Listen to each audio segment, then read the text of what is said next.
Bom dia, pessoal. Meu nome é Fábio Douglas. Gostaria de convidar vocês a refletir sobre algumas questões teológicas, não é? Que às vezes as pessoas têm dificuldade em aprender, não é?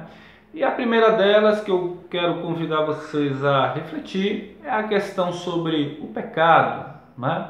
Comumente tratado pelas pessoas na igreja sobre como se fosse um grupo de coisas que você não pode fazer, tipo não matar, não roubar, não mentir, não adulterar. E parece que pecado se restringe apenas a algum conjunto de regras que você tem que cumprir e que necessariamente essas regras estejam desprovidas de um princípio maior que rege o comportamento humano, não é? Etimologicamente falando, se a gente fosse perguntar ou definir, conceituar o que é pecado, comumente as pessoas vão dizer que é errar o alvo. Estritamente falando. Porém, temos que entender o por trás do ato, o princípio que vai reger todas as atividades humanas. Não é? E entender o pecado, precisamos retroagir a Gênesis, não é? Capítulo 3, que vai falar sobre o primeiro casal, Adão e Eva, no Jardim do Éden, e que Deus colocou como símbolo da obediência e do amor humano para com Deus a árvore do conhecimento do bem e do mal, e que esta árvore, o homem e a mulher não poderia comer dela, poderia provar de todas as árvores, todos os frutos dali do Jardim do Éden, porém da árvore do fruto do conhecimento do bem e do mal, o homem não poderia comê-la.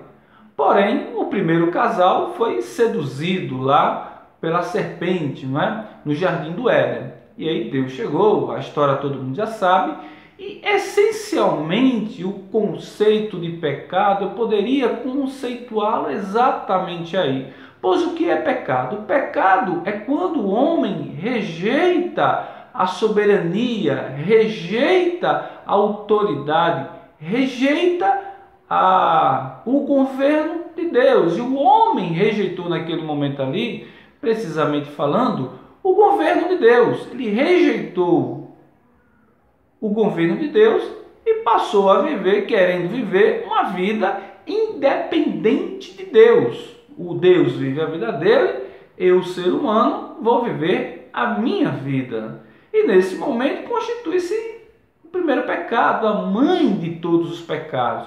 É quando o ser humano rejeita o governo de Deus para a sua própria vida.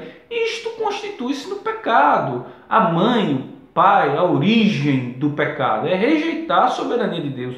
Matar, roubar, mentir, adulterar já são consequências necessariamente de um ser humano que se afastou de Deus. Ele se afasta de Deus e aí o mal toma, não é? Exemplificando de uma forma mais simples, seria o seguinte: é como se a graça de Deus iluminasse o coração humano, iluminasse a vida humana, e que quando ele se afasta dessa graça, o mal começa a possuir a sua vida.